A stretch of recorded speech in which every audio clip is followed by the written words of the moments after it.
ہمارے ساتھ سینئر تجزیہ کار رانا مبشر صاحب بھی موجود ہیں۔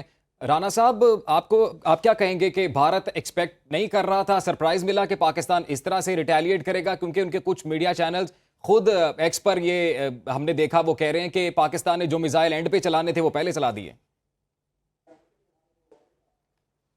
دیکھیں جی، اگر ہماری ملٹری اسٹریٹجی ان تک پہنچے تو یہ تو ایڈے فارغ تیسی بھی نہیں بیٹھے ہوئے، ٹھیک ہے۔ ملٹری اسٹریٹجی ہم نہیں بتاتے، ہم ملٹری اسٹریٹجی اپنے مطابق استعمال کرتے ہیں۔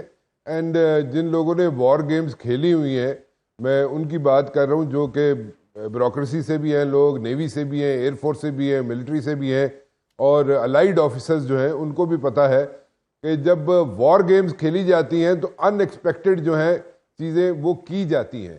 تو میرے خیال میں اگر تھوڑے سے ٹرینڈ ہوتے انڈین آرمی کے لوگ یا انڈین فضائیہ کے لوگ تو انہیں تھوڑی بہت سمجھ آ جاتی۔ انہوں نے یہاں پہ ڈرونز بھیجے، ان کے ڈرونز بھیجنے کا مقصد یہ تھا کہ کسی نہ کسی طریقے سے یہاں پہ جو ڈپلائمنٹ ہوئی ہے، جہازوں کی ہو، میزائلز کی ہو، یا جو بھی وہ سمجھتے تھے کہ یہاں پہ ان کو ریکی ہو جائے گی، وہ ان کے مقاصد پورے نہیں ہوئے۔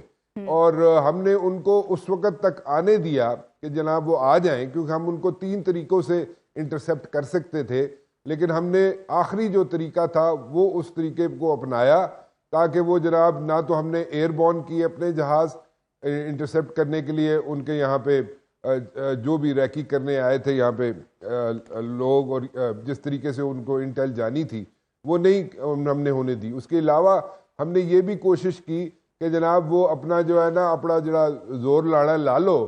اسی تے جڑا دسیا سی، پہلے دن بتایا تھا ہم نے، پہلے دن ہم نے کہا تھا کہ ہم اپنے آبجیکٹیوز ہمارے کلیئر ہیں، ہمارے جو ٹارگٹس ہیں وہ بھی کلیئر ہیں، ہمیں پتہ ہے کہ کس وقت ہم نے ہٹ کرنا ہے اور اسی وقت ہم نے ہٹ کیا۔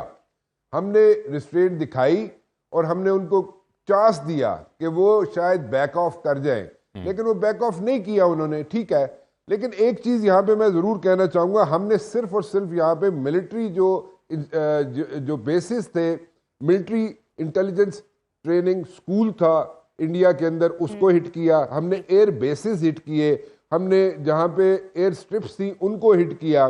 ہم نے جو پوسٹیں جن کے اندر وہ سمجھتے تھے کہ ان کی وہاں پہ ڈپلائمنٹ بہت اچھی ہوئی ہے، میں گراؤنڈ کی بات کر رہا ہوں، وہاں پہ وہ سمجھتے تھے ان کی ڈپلائمنٹ بہت اچھی ہوئی ہے اور کوئی بھی کسی قسم کے میزائل وہاں سے ہماری طرف سے اگر فائر ہوئے تو وہ اس کو جناب اس کا جواب دے سکیں گے۔ لیکن اللہ تعالیٰ کا شکر ہے کہ ہم لوگوں نے وہ اسٹریٹجی ایوالو کی which was unexpected، جیسے آپ بھی کہہ رہے ہیں۔ لیکن اس وقت اور بھی میں کچھ چیزیں بتانا چاہوں گا، وہ یہ ہے کہ کم از کم 70% ہندوستان کے اندر اس وقت بجلی نہیں ہے۔ اور میں یہ بھی بتانا چاہوں گا کہ جو بیسز ہٹ ہوئے ہیں، ایئر بیسز جو انڈیا کے ہٹ ہوئے ہیں، اس کے اندر کتنے جہاز تباہ ہوئے ہیں وہ میں چاہوں گا کہ انڈین میڈیا بتائے آپ کو۔ اور میں چاہوں گا کہ موڈی جو رات کو جو حملہ ہوا، میں تو فجر کے بعد کی بات کروں گا، خیر اس کی اس وقت صبح رات شروع ہوئی تھی، وہ ساری رات جاگتا رہا موڈی، لیکن وہ جب حملہ ہوا ہے اس وقت وہ اپنی جگہ کیوں چھوڑ کے گیا، اپنی رہائش گاہ کیوں چھوڑ کے گیا؟ رانا صاحب ایسے کتنے ملک کا سربراہ جس کا نام موڈی، وہ اپنی جگہ کیوں چھوڑ کے گیا، اپنی رہائش گاہ چھوڑ کے کیوں گیا؟ میں پوچھنا چاہتا ہوں ہندوستانیوں سے، میں ان لوگوں سے پوچھنا چاہتا ہوں، عوام سے پوچھنا چاہتا ہوں ہندوستان کی، کہ جناب آپ کا سربراہ جو اتنا بڑا سلطان رائی بننے کی کوشش کرتا رہا اور آپ کے سامنے پورٹرے کرتا رہا کہ میں جناب بہت بڑی توپ ہاں، وہ اپنی رہائش گاہ چھوڑ کے کیوں بھاگا؟ فجر کے بعد جب وہ سونے کے لیے تیاری کر رہا تھا، ہم تو فجر کی نماز پڑھ کے تیاری کر کے ہم نے حملہ کیا نا، ہم نے جوابی حملہ کیا، ہم نے پہل نہیں کی تھی۔ لیکن وہ اتنا بڑا توپ، اتنا بڑا سربراہ، اتنا بڑا جناب ہندوتوا کا جناب اتنا سر پہ بوجھ اٹھائے پھرتا رہا، وہ کیوں چھوڑ کے بھاگا اپنی رہائش گاہ؟ پوچھے عوام ان کی، وہ پوچھے مودی سے کہ جناب تم اپنی رہائش گاہ چھوڑ کے کیوں بھاگے تھے؟ وہ عوام پوچھے مودی سے کہ تم تو کہتے تھے جناب ہم تو پورے ریجن میں ہیجمنی یہاں پہ کریٹ کریں گے۔ اور بھائی کیڑی ہیجمنی؟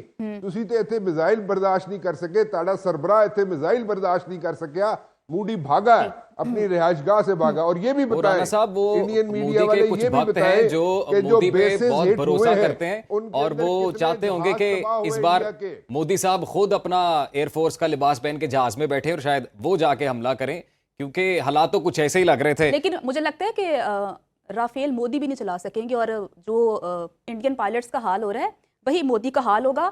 اچھا کیا بات کر رہی ہیں آپ، کیا بات کر رہے ہیں آپ لوگ؟ مجھے تو یہ سمجھ نہیں آ رہی آپ کیا بات کر رہے ہیں.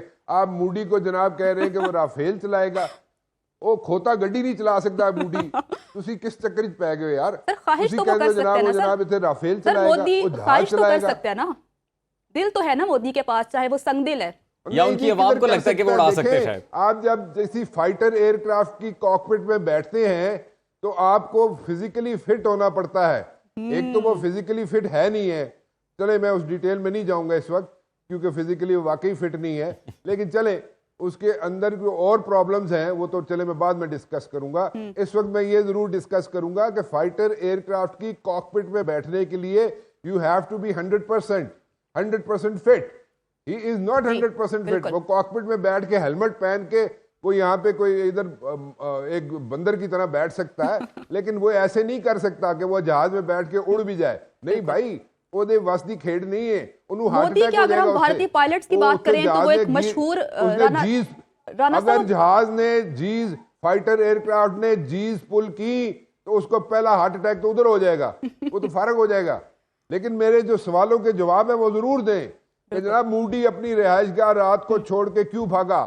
صبح اپنی رہائش گاہ چھوڑ کے کیوں بھگایا گیا اس کو وہاں سے؟ کیا خطرہ تھا؟ وہ تو توپ تھی بھائی، وہ تو ہندوستان کے لوگوں کے لیے توپ تھی. موڈی اتنا بڑا جناب پرسپشن بنایا ہوا تھا. اور کتنے جہاز وہاں پہ تباہ ہوئے جہاں پہ ہم نے صرف ابھی تو میزائل پھینک، میں بار بار کہتا ہوں ہم ٹریلر دکھا رہے ہیں، ہم صرف اور صرف ٹریلر دکھا رہے ہیں، ابھی تو فلم چلی نہیں ہے. لیکن ہم پھر بھی چاہتے ہیں کہ اگر یہ بیٹھ کے ہمارے ساتھ بیٹھ کے موڈی، بھارت کے لوگ، سین لوگ بھی وہاں پہ موجود ہیں، وہ اچھے لوگ بھی وہاں پہ موجود ہیں بھارت کے اندر، وہ بیٹھ کے ہمارے جو کور ایشوز ہیں ان کو سارٹ آؤٹ کر لیں ونس فار آل، تاکہ روز دا جڑا تماشا لگا ہوا ہے نا کہ جناب آ کے جناب ادھر آ کے خالہ جی دا ویڑا بنایا پاکستان، آ کے تھے جناب کھیڑ کھاڑ کے چلے جاتے. نو، this is not going to happen again. رابطوں کا سلسلہ جاری ہے. سعودی عرب کی بات کریں تو رابطے ہوئے ہیں، امریکہ سے بھی رابطہ ہوا ہے. انہوں نے کہا ہے کہ تحمل کا مظاہرہ کریں اور تعاون کی پیشکش بھی کی ہے. اس سے پہلے عباس عراقچی صاحب نے دونوں ملکوں کے دورے کی اور کہا کہ ثالثی کا ارادہ انہوں نے ظاہر کیا، صلح کروانے کی کوشش کی، لیکن بھارت پر جنگی جنون سوار ہے. لیکن اب صورتحال ذرا کشیدہ ہے. اب پاکستان نے بڑا ٹف ٹائم دیا ہوا ہے بھارت کو. تو آپ کو لگتا ہے کہ اب جو بھارت ہے وہ بھی اب امن کی طرف آئے گا، بات چیت کی طرف آئے گا؟ دیکھیں، جہاں تک سعودی عربیہ کی ایفرٹس ہے، آئی اپریشیٹ دوز ایفرٹس ہی، اور آئی ٹیک دا سعودی عربین ایفرٹس ویری سیریسلی، اور ان کو جتنا اپریشیٹ کیا جائے کم ہے اور اس کو سیریسلی لینا چاہیے. جہاں تک بات ہے جناب کہ بھارت ٹیبل پہ بیٹھ کے ایشوز سارٹ آؤٹ کرے گا، I don't see that happening, کیونکہ ہندتوا جو مائنڈ سیٹ ہے اور موڈی کا جو مائنڈ سیٹ ہے وہ اس کو آپ چینج نہیں کر سکتے. ٹھیک ہے، وہ اس وقت بالکل ڈیفینسو پہ ہے. وہ حملہ ہوتا ہے، یہاں سے میزائل پھینکے جاتے ہیں تو موڈی اپنی رہائش گاہ چھوڑ کے بھاگ جاتا ہے، اور جناب یہاں پہ اس کو جتنا نقصان پہنچ رہا ہے، بلینز آف ڈالرز کا نقصان پہنچ رہا ہے موڈی کو، بھارت کو، لیکن وہ جناب ابھی تک جو ہے صرف اور صرف انگیج ڈپلومیسی ایک ٹرم ہوتی ہے، وہ انگیج ڈپلومیسی کی طرف جا رہا ہے کہ وہ انگیج کرنا چاہتا ہے کہ ڈپلومیٹ جو ہیں، یعنی کہ بات چیت جو ہے اس کا سلسلہ ایک شروع کرنا چاہتا ہے.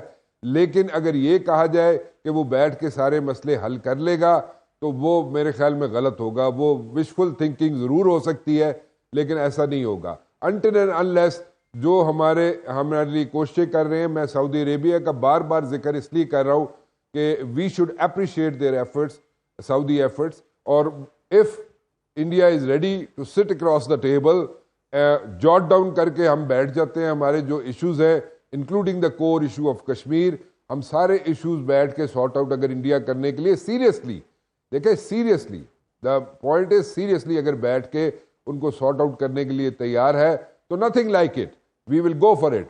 ٹھیک ہے. اور ویسے بھی ایک چیز یاد رکھیے گا، فرسٹ ورلڈ وار ہو، سیکنڈ ورلڈ وار ہو، کوئی ملٹری کانفلکٹ ہو, بیک ڈور ڈپلومیسی چلتی رہتی ہے, ٹھیک ہے, لیکن اس کا مطلب ہرگز یہ نہیں ہے کہ جنگ جو ہے ختم ہو جاتی ہے. یس, بیک ڈور ڈپلومیسی چلتی رہتی ہے, چلتی رہنی چاہیے, ٹھیک ہے, اور ایک ونڈو آف اپرچونٹی جو بھی جن کے درمیان بھی کانفلکٹ ہوتے ہیں ان کے درمیان ایک ونڈو آف اپرچونٹی کھلی رہنی چاہیے. That is a must thing, ٹھیک ہے, اور وہ یہاں پہ اگر کھل جائے تو nothing like it, we will go for it. لیکن اگر یہ کہا جائے کہ جناب تسی آ کے جدو دل کرے ساڑھے ہوتے کوشش کرو جناب یہاں پہ پراکسی وار کرائے پاکستان کے اندر, آپ انڈیا والے یہاں پہ آ کے آپ جناب جس وقت دل کرے حملہ کرنا شروع کر دے, جس وقت دل کرے یہاں پہ ڈرون بھیجنے شروع کر دیں, جس وقت دل کرے یہاں, no, that's not gonna happen. We are not gonna take that anymore, ٹھیک ہے, انف از انف.